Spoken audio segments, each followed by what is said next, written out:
Kalau kita mikirin wajib militer, Korea Selatan sering banget kepikiran. Tahu kan, perpisahan yang bikin sedih dari aktor K-drama atau idola K-pop favorit kalian, pas mereka ganti mikrofon sama senapan selama beberapa tahun. Ini udah kayak jadi berita hiburan tersendiri sekarang. Kita lihat rambut cepak, fans yang nangis, kembalinya mereka yang heboh. Pokoknya banget deh. Dan ya, situasi mereka dengan tetangga di utara yang itu bikin ini jadi bisa dimengerti, bahkan jadi kebutuhan negara. Tapi ini ada fakta seru, atau mungkin sedikit bikin kaget tergantung seberapa nggak sukanya kamu sama seragam dan latihan pagi-pagi. Korea Selatan bukan satu-satunya negara yang punya aturan kayak wajib angkat senjata. Oh enggak, dunia ini ternyata penuh sama negara-negara di mana anak mudanya wajib hukumnya buat ngehabisin sebagian hidup mereka, buat dinas militer. Ini fenomena global, ada di berbagai benua, budaya, dan kondisi politik yang beda-beda banget.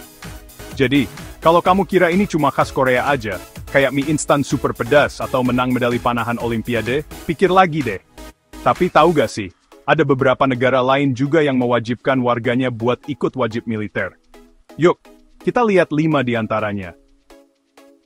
Siap-siap ya, pandangan kamu mungkin bakal berubah. Dan mungkin jadi lebih menghargai status militer kamu sendiri yang sukarela, atau malah ada sama sekali. Pegangan yang kencang, karena perjalanan kita kali ini bakal seru banget.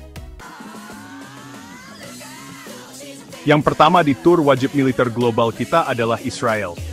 Nah, Israel ini negara yang bisa dibilang dikenal ada di lingkungan yang rumit dan sering banyak masalah.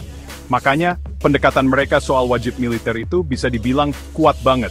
Ini udah jadi bagian penting dari identitas nasional mereka, sebuah tradisi penting. Buat warga Israel, wajib militer itu bukan cuma kemungkinan, tapi hampir pasti buat kebanyakan orang. Dan ini nih yang bikin makin menarik. Ini bukan cuma buat cowok aja. Oh, enggak. Israel itu salah satu dari sedikit negara yang juga mewajibkan perempuan ikut wamil bareng laki-laki. Meskipun masa tugasnya beda dikit, biasanya 3 tahun buat laki-laki, atau tepatnya 32 bulan dan 2 tahun, atau 24 bulan buat perempuan. Tentu aja, ada pengecualian karena berbagai alasan, agama, kesehatan, dan lain-lain. Tapi harapan umumnya jelas, kamu harus ikut. Sistem ini lahir dari kebutuhan yang dianggap penting banget buat negara. Dan ini ngebentuk masyarakat secara mendalam, dari jalur karier sampai jaringan sosial. Ini komitmen yang dimulai dari muda, dan buat banyak orang, berlanjut dengan tugas cadangan selama puluhan tahun. Swiss. Negara dengan pegunungan Alpen yang indah, jam tangan mahal banget, coklat enak, dan tentu aja, netralitasnya yang terkenal dan gak goyah. Mereka saking netralnya, mungkin punya panitia nasional buat mutusin cara paling netral buat bilang halo. Jadi, mungkin kamu kaget ya kalau tahu negara yang damai dan tenang ini punya wajib militer buat semua warga laki-lakinya yang sehat. Ya, beneran. Kayaknya sih netralitas juga butuh sedikit kekuatan buat jaga diri. Atau mungkin mereka emang kemping yang terorganisir rapi, pakai peluru asli. Sistem di Swiss ini unik banget. Dimulai dengan latihan awal, yang gak gampang, bukan kayak jalan-jalan santai di gunung. Kita ngomong instruksi militer yang serius. Tapi nggak berhenti di situ aja. Oh enggak, itu terlalu gampang. Setelah dinas awal, laki-laki Swiss biasanya wajib nyimpen senjata dinas mereka di rumah. Iya, dan ikut latihan penyegaran berkala, atau Wiederholungskurse, selama bertahun-tahun. Tujuannya buat punya tentara rakyat yang sangat mampu dan bisa dikerahkan dengan cepat. Jadi, meskipun mereka netral, mereka juga sangat-sangat siap. Sesuatu buat dipikirin pas kamu lagi nikmatin Toblerone. Selanjutnya, kita ke Turki, negara yang ada di antara Eropa dan Asia, kaya akan sejarah, budaya, dan ternyata wajib militer buat warga laki-lakinya. Kalau kamu laki-laki Turki, militer kemungkinan besar jadi bagian dari cerita hidupmu, suka atau nggak suka. Ini dianggap sebagai tugas bela negara, bagian penting dari kewarganegaraan, dan tradisi yang udah ada sejak lama dalam sejarah negara yang panjang dan sering bergejolak. Panggilan buat bertugas ini serius banget, udah jadi bagian dari kehidupan masyarakat. Tapi, ini nggak kayak satu aturan yang sama buat semua orang. Lama dinas di Turki bisa beda-beda, dan disinilah jadi agak rumit, kayak pertama kali coba ngertiin aturan offside di sepak bola. Seringnya tergantung faktor kayak tingkat pendidikan kamu, dan bahkan status pekerjaanmu. Lulusan universitas misalnya, mungkin dinasnya lebih singkat, atau jadi perwira cadangan. Pernah juga ada pilihan buat bayar biar bebas wamil di waktu-waktu tertentu. Meskipun ini sering jadi perdebatan publik. Jadi, meskipun kewajibannya ada buat semua warga laki-laki, pengalaman sebenarnya bisa beda banget. Ngebuat ini jadi sistem dengan aturan uniknya sendiri dan pastinya kerumitan birokrasinya sendiri. Sekarang, ayo kita ke Amerika Selatan, tepatnya ke Brazil. Negara yang identik sama karnaval meriah jagoan sepak bola legendaris, dan keindahan alam yang luar biasa. Tapi di tengah semua samba dan sinar matahari itu, ada juga sistem wajib militer buat laki-laki. Iya, antara umur 18 sampai 45 tahun, laki-laki Brazil pada dasarnya wajib ikut dinas militer. Ini syarat konstitusi, tugas warga negara yang udah ada di aturan sejak lama banget.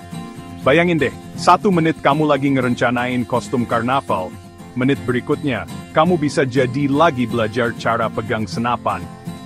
Tapi ini nih uniknya yang bikin sistem Brazil jadi menarik, seringnya pakai undian. Betul, undian. Meskipun semua anak muda laki-laki wajib daftar pas umur 18, jumlah calon pesertanya jauh lebih banyak dari yang dibutuhkan, atau bisa ditampung militer. Jadi, banyak yang akhirnya dibebaskan seringnya lewat sistem undian ini, atau karena jadi satu-satunya pencari nafkah di keluarga, atau karena alasan kesehatan. Ini kayak undian nasional gitu. Tapi bukannya menang boneka beruang gede, kamu mungkin menang. Setahun pakai seragam. Buat yang kepilih, biasanya ya tugasnya 12 bulan. Meskipun buat banyak orang, cuma daftar aja udah jadi kewajiban utama mereka. Ya. Dan terakhir, ayo kita ke utara, ke negeri Fjord, Viking, dan kebijakan sosial yang ternyata maju banget, Norwegia. Nah, Norwegia, kayak Swiss, umumnya negara yang damai, tapi mereka juga punya sistem wajib militer. Yang bikin Norwegia beda, terutama beberapa tahun belakangan ini, adalah pendekatannya yang benar-benar modern soal wajib militer. Mereka nggak cuma berpegang sama tradisi lama, mereka aktif ngembangin sistemnya biar sesuai sama nilai-nilai zaman sekarang, yang jujur aja, cukup menyegarkan.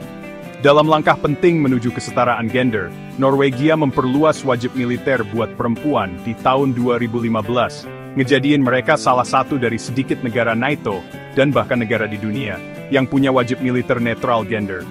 Fokusnya bukan cuma buat menuhin kuota, tapi milih orang-orang yang paling termotivasi dan berkualitas, nggak peduli gendernya, buat bertugas.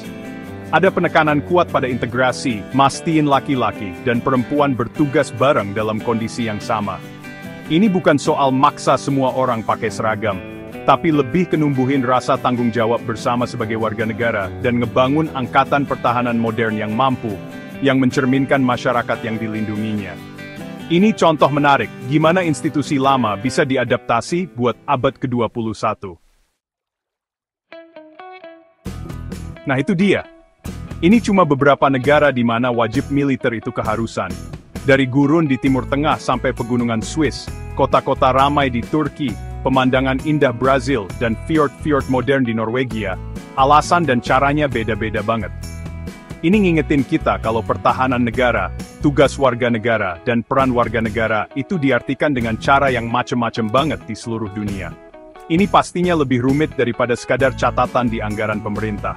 Ini ngebentuk kehidupan, masyarakat, dan bahkan identitas nasional. Menarik banget ya, ngeliat gimana negara-negara beda nyikapin kewajiban ini. Ada yang ngeliatnya sebagai kebutuhan yang nggak bisa dihindari karena kondisi politik global. Ada juga yang ngeliatnya sebagai alat buat ngebangun bangsa, ritual kedewasaan, atau bahkan cara buat kesetaraan sosial. Dan buat anak-anak muda di negara-negara ini adalah masa yang penting. Seringkali ngubah hidup mereka. Entah itu jadi sumber kebanggaan, tugas yang dijalanin dengan berat hati, atau di antara keduanya, ini pengalaman global yang jauh lebih umum daripada yang mungkin kita sadari. Makasih banyak ya udah nemenin aku, Rezeki Allah, di tur singkat soal wajib militer global ini. Semoga ini ngebuka wawasan kalian sama kayak pas aku riset soal ini. Ada banyak banget hal di dunia ini yang mungkin kelihatan aneh buat sebagian kita, tapi jadi kenyataan sehari-hari buat jutaan orang. Makasih udah nonton, dan jangan lupa like dan subscribe buat konten informatif